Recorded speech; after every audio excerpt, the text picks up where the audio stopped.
This is why the Las Vegas shooter story still makes no sense. Chat, say hi to YouTube.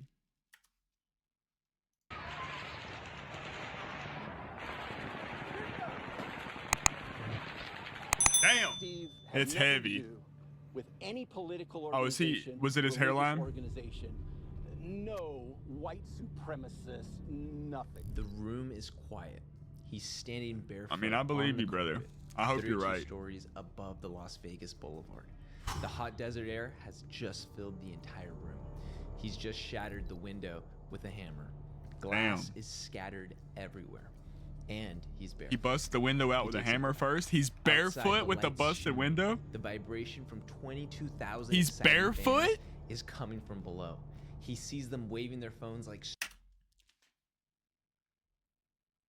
He's about to commit one of the worst crimes in American history. He busts out a window with a hammer. What I call a BFH, like a mini sledgehammer. You know, big blunt on the end. Short hammer, regular size. Called BFH. And he's not wearing shoes? He's barefoot? My man really was out of his mind. Stars. His expression is flat as small beads of sweat are coming down his face. He's the only person on the planet that knows what's gonna happen next. Inside his Mandalay Bay suite, it smells faintly of cleaning agents and gun oil. The air is getting hot, so he sets the thermostat to 65 to try to cool it down.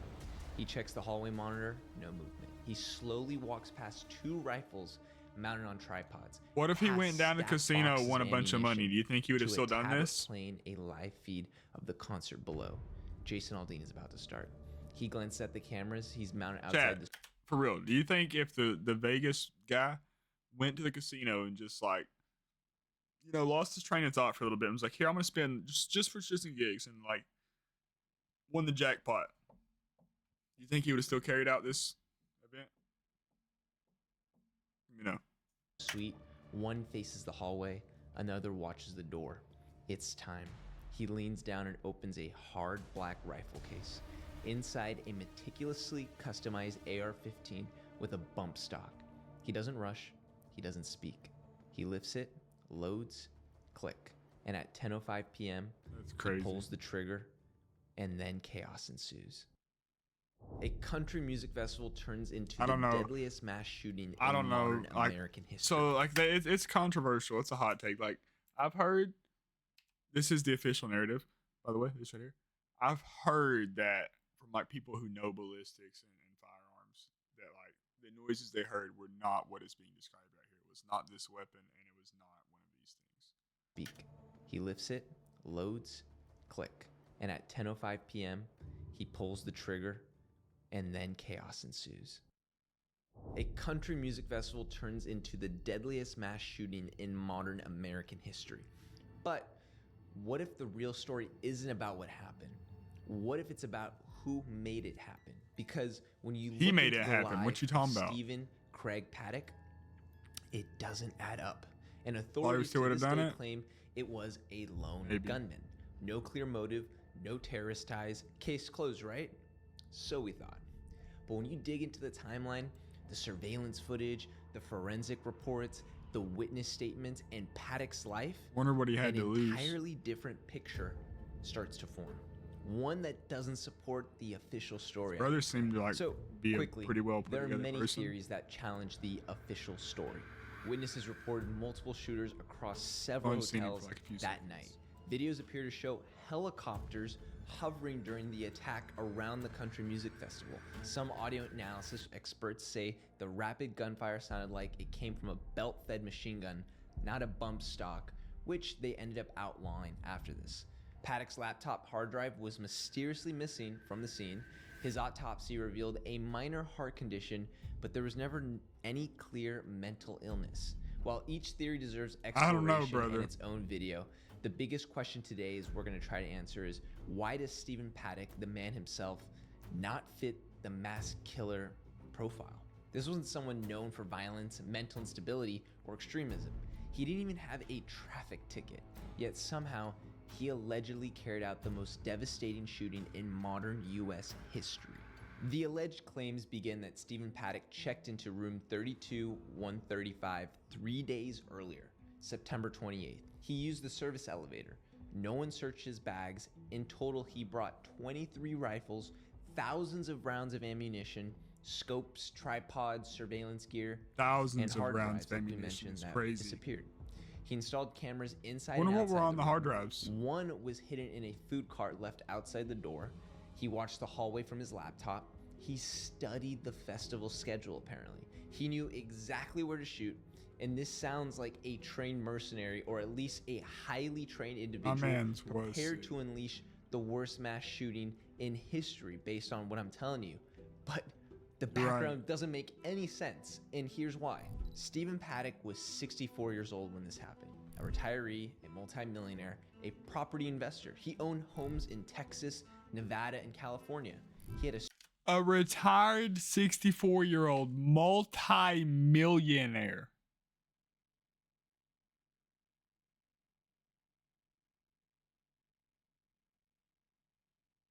What?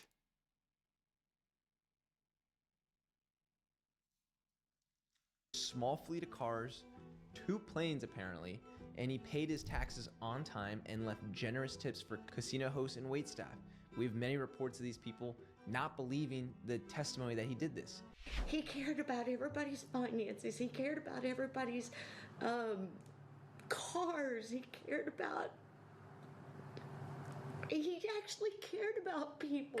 He had a pilot's license, hunting license. He gambled big and often, but not like someone with a problem. People loved him. More like someone running an experiment, a system. At the Mandalay Bay, the MGM Grand, in the Atlantis in Reno, like, how and why did this happen? known by name, not famous, but familiar to the people there. Casino hosts said he was polite, but distant, rarely smiling, rarely drinking. He didn't party, he didn't socialize. He ordered a steak, a drink, and spent 12 hours at the same video poker terminal, pressing the same buttons, logging every hand. He treated gambling like math, like this was some focus for him. He brought notebooks, pens, and sometimes spreadsheets he printed from home. He wasn't playing, he was analyzing. According to casino insiders, he often played for comps, which means free rooms, meals, and flights. His losses and wins pretty much balance, but his loyalty to casinos earned him the shooter had all this, Meg. VIP treatment, like the one in Mandalay Bay that fateful night. Crazy. He wasn't addicted, apparently. He was methodical. Sometimes he won tens of thousands. Sometimes he lost more. But he never seemed shaken, never frustrated. It wasn't about money. It was about control. At home, he lived quietly with his girlfriend, Mary Lou Danley, an Australian citizen of Filipino descent. She told investigators that Paddock could be controlling, but never violent. He preferred routines, room temperature at 68 degrees, blinds closed, same breakfast every morning. He was meticulous with money, records, and schedules. OCD. He mailed out checks early. He never missed payments. OCD. Friends and neighbors in Mesquite described him as distant but polite. He waved but rarely spoke. He didn't attend community events or church. He never discussed politics. He didn't own social media accounts. When asked about his hobbies, he'd shrug and say, numbers. Even his emails were cryptic, sent between multiple accounts he created for himself, often referencing purchases and calculations in vague code. Again, he had no criminal record, no DOIs, no restraining orders, not even a parking ticket. Not once did he ever draw the attention of local police. A former casino staff remembers him as punctual, sharp, and emotionless. I guess that's what most gamblers are like, or people that indulge in this. One hostess described him as a man who could sit through a 14-hour session without blinking. My man was focused. Another said he was the calmest high roller I have ever met. Like he was practicing patience. He was absolutely a high-level video poker player in terms of the amount that he spent, the amount that he wagered. His skill level appears to be fairly high. Video poker is a game where you can do better than the guy next to you if you understand strategy. He lived a lifestyle built on precision. Every decision, every habit, every purchase seemed extremely measured by this guy. But behind that quiet discipline, something darker might have been brewing. No manifesto, no warning, no threats, just silence. Here's where things get strange about Stephen. His father, Benjamin Hoskins Paddock, was one of the FBI's 10 most wanted fugitives, a bank robber who escaped from prison in the 60s and lived under aliases for nearly a decade. Steven was 7 when his dad vanished. He never spoke about it, but trauma like that doesn't disappear. It calcifies. His brother Bruce would later be arrested on federal child pornography charges. But let's hold on here, because Bruce Paddock would be arrested on those charges within a month of the shooting. And after he had told media outlets that his brother was, quote, Steven wasn't mentally deranged, and noted that Steven had never been in trouble with the law like he had. I don't believe that guy. I called my mom, and my mom answered the phone, and I said, is that Steve? And she said, I guess so. And I asked her, was he sick like me? You look at Bruce's background and its checkered past like his father, but a criminal-minded person like Bruce even struggled to believe that Steven would do something like this. It did make sense to him. Another brother, Eric, gave a series of bizarre and emotional interviews. In my previous video, I touch on this. One that I believed. But it's worth noting again because Eric had said it was like an asteroid fell from the sky. It's like an asteroid just fell out of the sky. He claimed Steven had no interest in guns. He helped him move weeks before the Obviously massacre. not the case. Said there were no rifles. Then he said something chilling. Eric said, I hope they find a tumor in his head, because if not, we're all in trouble. Eric even says he had just moved him into his new home and that he was doing great and was the wealthy brother who would wine and dine his family and invite him out. Not this mass shooter that committed these atrocities. So what the FBI has released is that over the course of 12 months, Paddock bought over 50 firearms. He stockpiled ammunition and modified several rifles with bump stocks to simulate automatic fire. He made over 200 transactions related to weapons and tactical gear. He booked multiple hotel rooms overlooking other large gatherings in Chicago and Boston. Some believe he was rehearsing. Others says he was calculating. And yet not a single friend, neighbor, relative, or casino employee suspected a thing except his girlfriend, Mary Lou Danley. In interviews after the shooting, she delivers such a compelling statement that seems like he was the shooter. They were calling her the key to this investigation. Mary Lou goes into detail saying they were distant, not intimate, following the months up to the shooting. And then they go on to say that they found his doctor who said he was odd and maybe had a bipolar disorder. But Paddock refused medications and accepted anxiety medication. He said Paddock seemed fearful of medications and would often refuse to take them. He says Paddock refused antidepressants but accepted a prescription for anxiety. According to Mary Lou, they stayed a month earlier in the Mandalay Bay Hotel, and that his behavior was strange, and he was looking over the windows, looking at the location where the soon-to-be music festival will be taking place in a month. Danley said that odd behavior continued about a month before the attack when the couple stayed at the Mandalay Bay in September. Danley said Paddock was acting strangely, constantly looking out the windows overlooking the Las Vegas Village venue, moving from window to window, looking at it from different angles.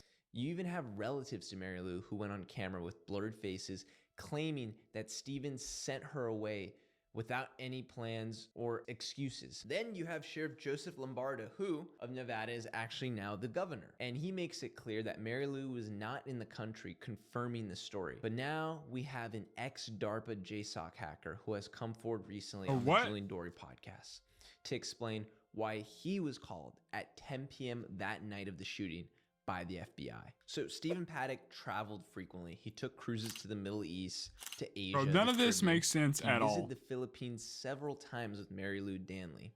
Days before the shooting, he wired $100,000 to her. She was already in Manila when the shots rang out. Investigators like Mike Yeagley found that some of Paddock's devices connected to foreign networks. So this is where Yeagley, the ex-DARPA JSOC hacker, explains why the FBI called him the night of the shooting at 10 p.m. And Steven Paddock goes and shoots up a Jason Aldean concert in Vegas. Yeah. I don't know if I was the first guy he called, but it was within hours. You know, you get that like call at 10 o'clock at night. They wanted you working on the Las Vegas shooter in 2017. Yep. Did you? Yep. Okay. That's a very, very highly controversial, debated shooting. I was trying to establish transnational links because he was married to a Filipino woman and he had traveled to the Philippines. Paddock. Yep. Was there connection to was there a terrorism connection? As soon as he discovered that Stephen Paddock had device pinging coming from an Alabama Redstone arsenal, is where EODs get trained. So according to him, his superior in the investigation let him know his role was done and that there was no foreign intervention based off the pinging. But the story doesn't end there. This is where more holes are revealed that even Mike cannot make sense of, because was there some Filipino involvement? He shuts it down, but others to this day claim that there is a possible connection to be made of possible foreign influence. We just don't know what. So on May 3rd, 2018, after months of legal battles, the Nevada Supreme Court ordered the Las Vegas Metropolitan Police Department to begin releasing all records related to the Route 91 shooting.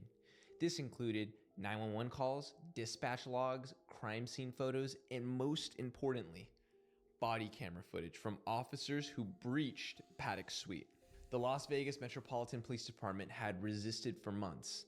They argued it would interfere with an ongoing investigation, but journalists and victims' families pushed back, and guess what? They won.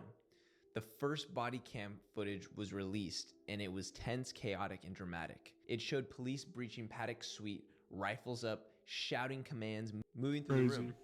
But it was angled so poorly, we couldn't really get a visual since the camera was pointed at this guy's chin the entire time, adding to further suspicion.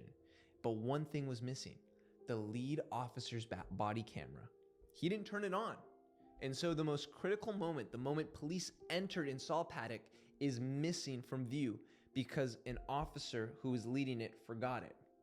Why does that matter? Because over time, the police gave 3 contradictory accounts.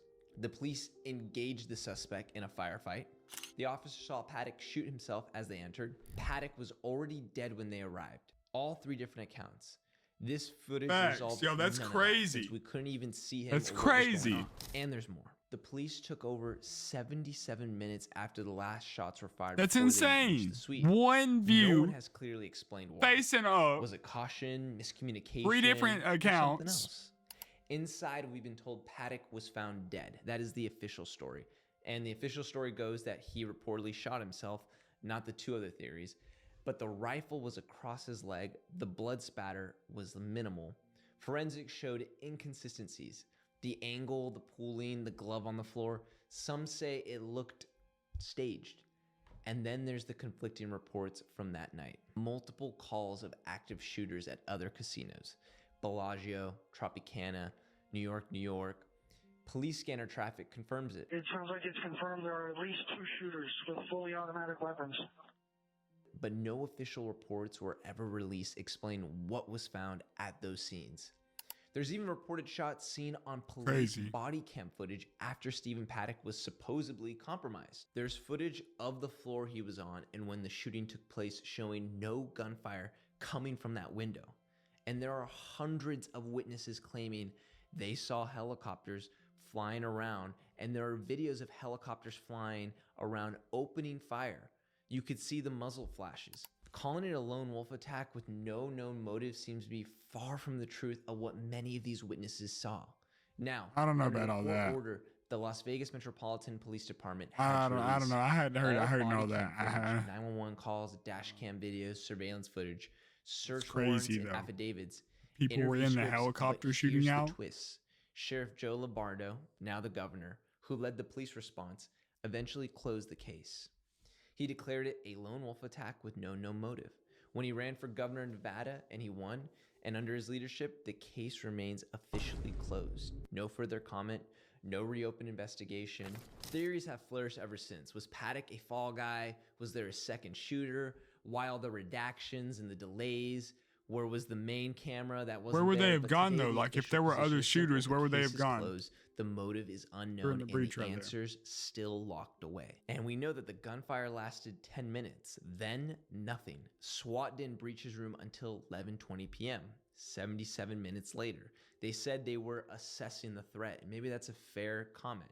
But radio traffic shows confusion. Officers on the ground couldn't tell if the shooter was still active. You see those flashes?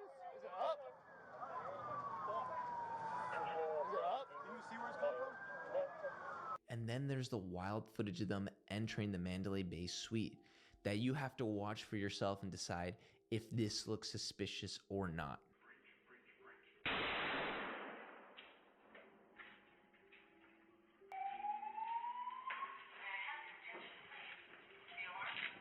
All of the body cam footage shows lots of incongruencies from what the real case has been stated. The FBI have said that he was deteriorating, mental decline, possible depression, chronic pain, but he passed multiple medical exams. His bank accounts were full, his home was clean, his records were spotless and pretty much boring.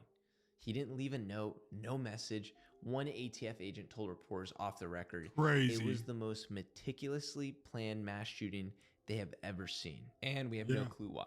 So there's the redacted pages, missing footage, casino executives never interviewed, witnesses ignored, and witnesses who died after, many of them who claimed to have seen the helicopters. The final FBI report ruled out ideology, ruled out accomplices, but inside the redactions, financial ties, international travel, suspicious wire transfer, Mike Yeagley says either Paddock was incredibly good at hiding his motives or we stopped looking. And when you connect the metadata, the silence, and the execution style setup, you're left with one possibility. He most likely wasn't working alone. Stephen Paddock is gone, so are 60 innocent people, and yet we know nothing. No manifesto, no motive, no confession. The official story ends with a single man, 1,000 rounds in silence, in the worst mass shooting in U.S. history. But the digital trail says otherwise. Crazy, man. Throughout the investigation, multiple theories have been proposed to explain what really happened. And I've mentioned a few, but I'll go through them all briefly, and we will probably be doing a video on a few of these, and specifically, I want to go into the witnesses and what happened to them. So yeah, that's what I want to hear about. There were multiple shooters apparently at multiple casinos. The Bellagio, so there was multiple New witnesses. York. Many of these incidents were never officially explained. There's the helicopter shooter theory. Radar tracking data and video showed unidentified helicopters in the area during the attack.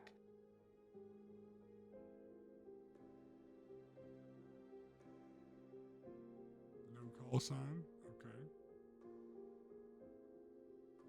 Some believe and confirm that there were muzzle flashes seen in the air to indicate gunfire from above. Then there's the second shooter in the hotel theory. Reports surface of broken windows on other floors. A few videos captured flashes that didn't align with the 32nd floor. Some body cam footage recorded shots even after Paddock was allegedly dead, contradicting the official timeline. The whole idea that possibly Stephen Paddock was a patsy, his background doesn't match the profile, as I've mentioned, of a mass shooter. No history of violence, mental illness, or motive, just some of his family, but he has a spotless record. Was he framed, coerced, or used? Then there's also this crazy one, the Saudi involvement theory. Saudi royals were reportedly in the Four Seasons floor of the Mandalay Bay at the time. Some suspect the shooting was a cover for a failed assassination or extraction by Mohammed bin Salman. One that you can't really call a conspiracy that actually ended up happening is the false flag operation. Some believe it was orchestrated to push gun legislation or hide other political scandals. No way. Still controversial, but the timing and the immediate political responses raised suspicions. The bump stock is now outlawed, when before it wasn't. So that theory has some backing. Each of these theories highlights something the official narrative doesn't explain. The contradictions, the missing footage, the changed timelines, and the silence. Despite this, the authorities insist Paddock acted alone with no help and no motive. But the more you learn, the harder that is to believe. One thing is certain, he didn't just disappear. He left behind something worse than terror. He left behind a mystery that is still unsolved to today. My name is AyeCedar, thanks for watching, and I'll see you in the next one. No, that's crazy. That's actually crazy. GG's.